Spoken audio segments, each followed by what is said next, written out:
It is my pleasure to introduce you to Rafi Aaron. Now that you know he is a storyteller through his poetry and an author and playwright. Since I retired from paid work, I have been an active social justice activist, using Fairlawn as my sort of base of operations to connect with our Christian, Jewish, and Muslim brothers and sisters.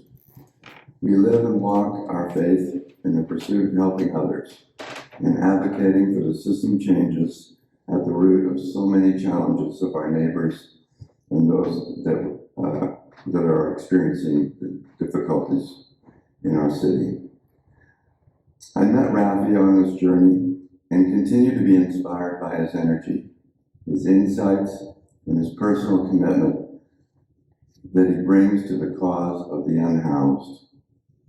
A volunteer with Beth Shalom and Beth Sedix out of the COLD program. He's now working in partnership with Reverend Jim Keenan at St. Luke's. He's a founder and spokesperson for the Interfaith Coalition to Fight Homelessness in Toronto.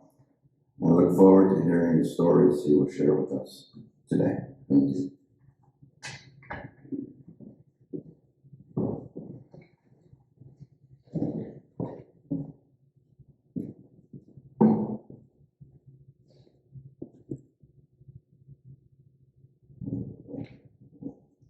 Thank you, John. Reverend Jean, Reverend Douglas, friends, Hine mato umanayim shevet achim ve'achayot gam yachad. How good and pleasant it is for brothers and sisters to sit together as one. You are truly people of deep faith and great conviction. I know this because no one, and I mean no one, without such strong beliefs would ever risk asking me to speak this early in the morning, let alone on a weekend without fearing for their lives. Normally, the subject matter we are discussing this morning is very serious, and at times it's difficult for me to relate.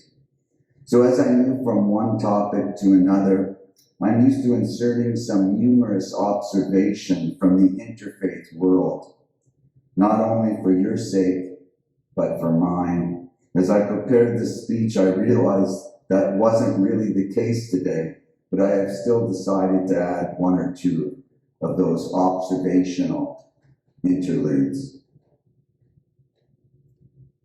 I am forever grateful to the clergy, lay leadership, and the entire congregation of Fairlawn United Church for your support of the Out of the Cold Meal program at St. Luke's United Church, which allows us to serve some 600 hot meals a week to people. Many of those meals are served at the church, others are brought to overdose prevention sites, and many to encampments and those who are sleeping rough. We ask, where is the love? Love is that all-encompassing thing that monopolizes our thoughts, energies, time, and resources. In the case of Fairlawn United Church, it manifests itself in the form of ensuring people receive hot meals through your generous donations without concerning yourselves that the recipients of these meals reside outside of your neighborhood. Every day when I deal with those who are unhoused, I ask myself, where is the love in this city? It is not in the policies of Mayor Tory, councillors, and city staff that turns away up to 200 people a night from its shelter system due to a lack of beds, that ignores a humanitarian disaster that has the largest number of unhoused people ever on our street, and despite that refuses to open up warming centers all winter, that has no beds for women escaping domestic violence? Where is the love that persecutes and criminalizes the victims of Meritorious failed shelter and housing policies over 8 long years by evicting people from parks and ravines where they have nowhere else to go? That confiscates their tents, tarps, and survival gear, including all of their possessions. This past Tuesday morning, the day before the storm in Allen Gardens, which is right across the street from St. Luke's, 10 police officers and 5 city staff took down 1 tent, confiscating all of the survival gear of the 2 people who lived there.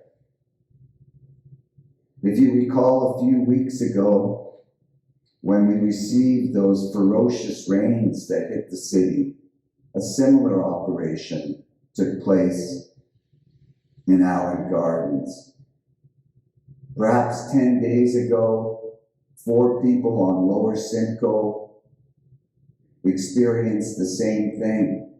A 70-year-old man was left in the street without a winter coat. Where is the love that forces people who have no other options but to set up tents in isolated locations where they will be undetected by the city, but cut off from their social and support networks? It wasn't by accident that the man who froze to death on Christmas Day in Toronto was in a lone spot, in a remote place. These actions are the opposite of love and can be described as inhumane, barbaric, and sadistic.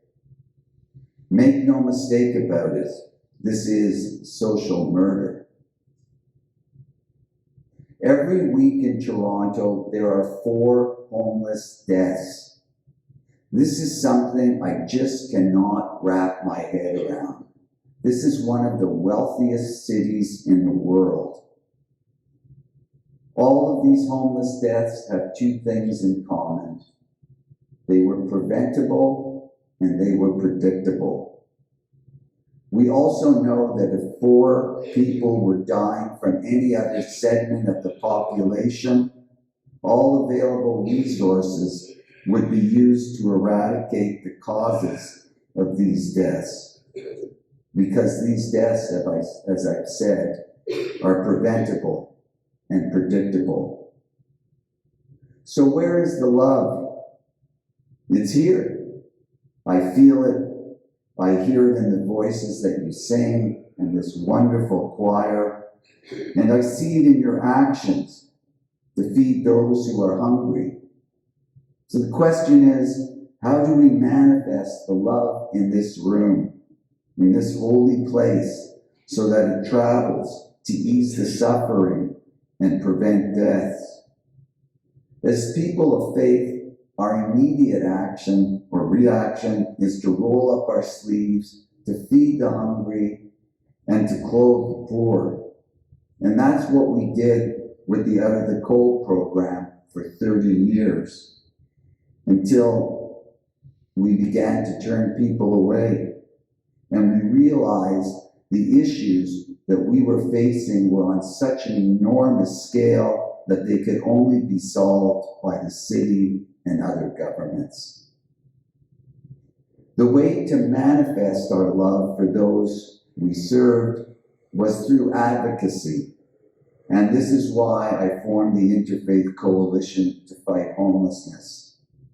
The great rabbi, theologian, and philosopher Abraham Yoshua Heschel, who linked arms with Dr. Martin Luther King Jr.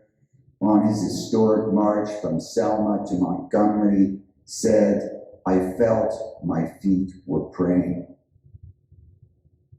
Perhaps after all those difficult statistics, this might be a good place for one of those interludes. I'm just deciding which one I should say.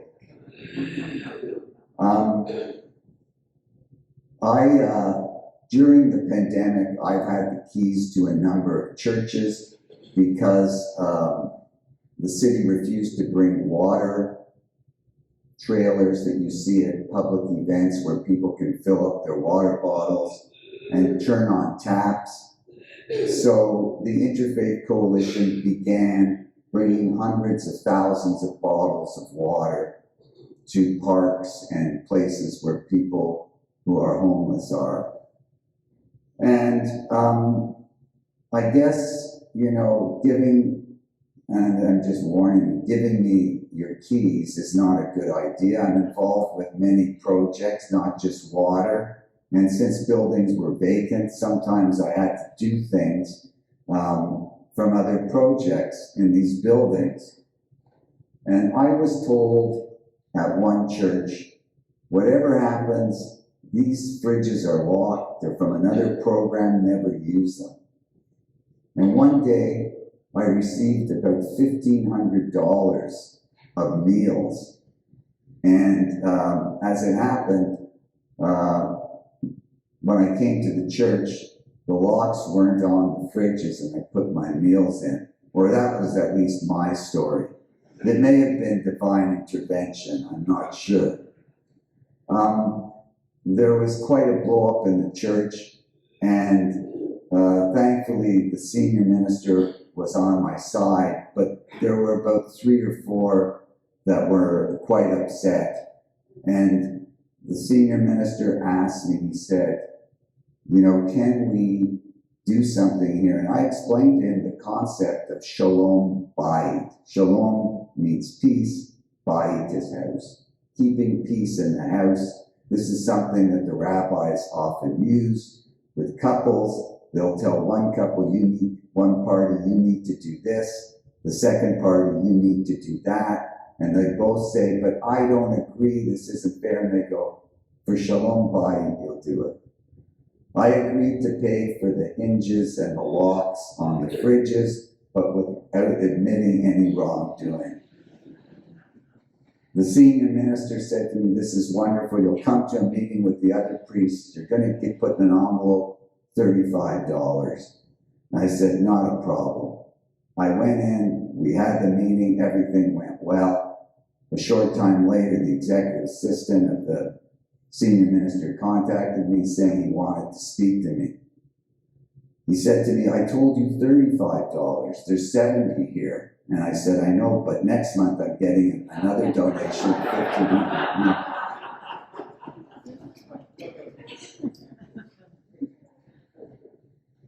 I want to begin with some background on the Out of the Cold program.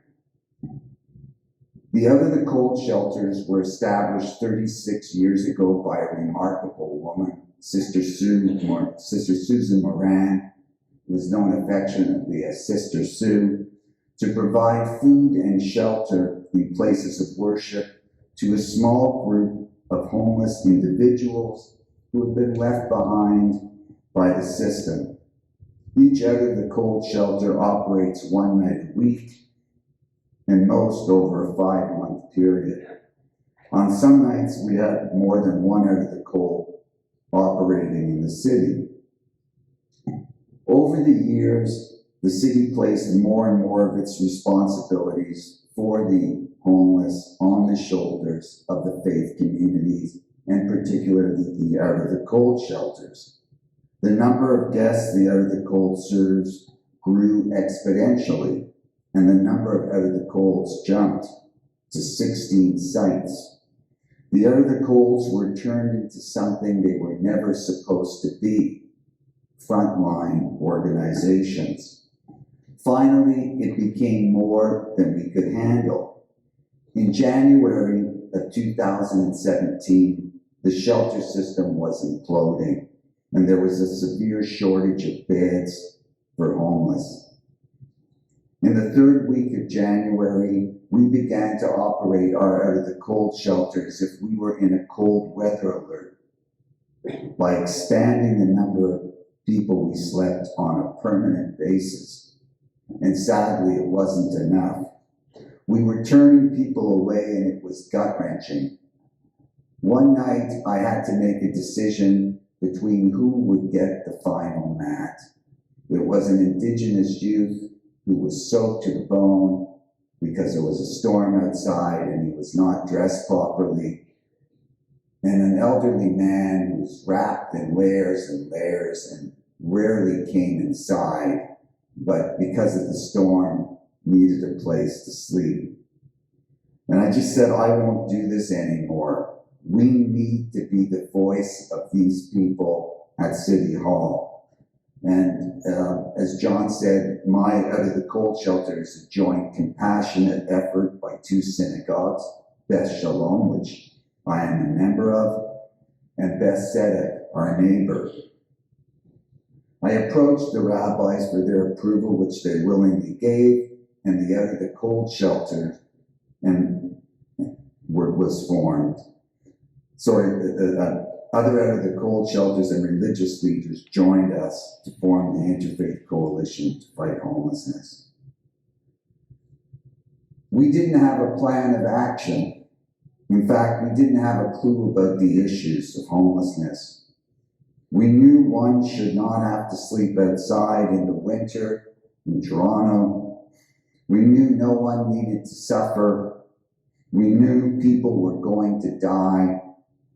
Morally, ethically, and spiritually, we knew this was wrong and it countered all the teachings in all of our traditions.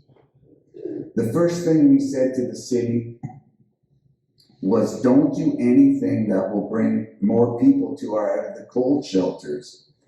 And Mayor Tory had planned to cut $1 million from every department, including shelters, from his 2017 budget. That would have resulted in 10 frontline workers from the Adelaide Women's Resource Centre losing their jobs. This was the first time in the 30-year history of the Out of the Cold Shelters that we came to speak publicly about the plight of our guests. On February 14, 2017, the Coalition held its first press conference at City Hall, and we joined forces with another religious advocacy organization called Faith in the City, which is where I first met John Ryerson from your church, who had been praying with his feet for some time. Along with other groups, we were able to save those 10 frontline jobs. Other milestones included getting 15,000 signatures onto a petition started by street nurse and our dear friend Kathy Crow to get the armories opened as shelters in January of 2018. $500,000 added to the budget for the Out of the Colds for additional staffing, cleaners, and expenses, which prior to COVID amounted to $1.5 million. We initiated a project with the Toronto branch of the Canadian Mental Health Association, which brought mental health supports and social services to the Out of the Colds for the first time. We were able to get IPAC, infection prevention and control, or health standards, to the Out of the Colds.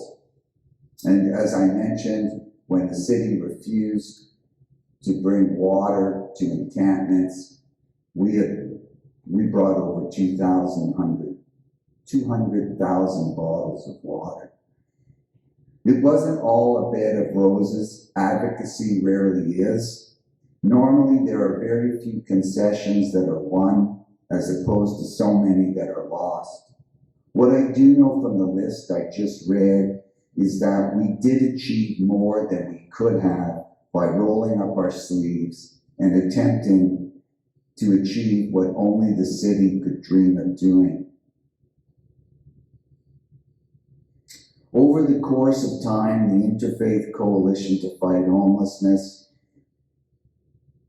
developed strong ties with counselors, their staff, and city staff. All of this would come to a head over the violent and vicious clearings of encampments. It was difficult to call out counselors, but we got into this to save lives and prevent suffering each according to their scriptures and traditions, not to make friends. So, to conclude, by the way, I don't know if you know the definition of an optimist. That's someone who reaches for their car keys when Rafi Aaron says to conclude. But I came here today to challenge you to take the love from your house of worship into places where it is most needed. We need to get warming centers open 24/7 for the rest of the winter. As I said, there has never been this many unhoused people on the streets of Toronto, and it's frightening. On Monday, February 6th at 11:30, the Shelter Housing Justice Network, with many other groups, is holding a rally outside of City Hall. I'm asking you to attend. If that's not possible, I'm asking you to write letters to the mayor and your councillor, and if you've already done so, to do it again. And I'll leave all the relevant information with John, who is already involved with this. Thank you so much for having me today.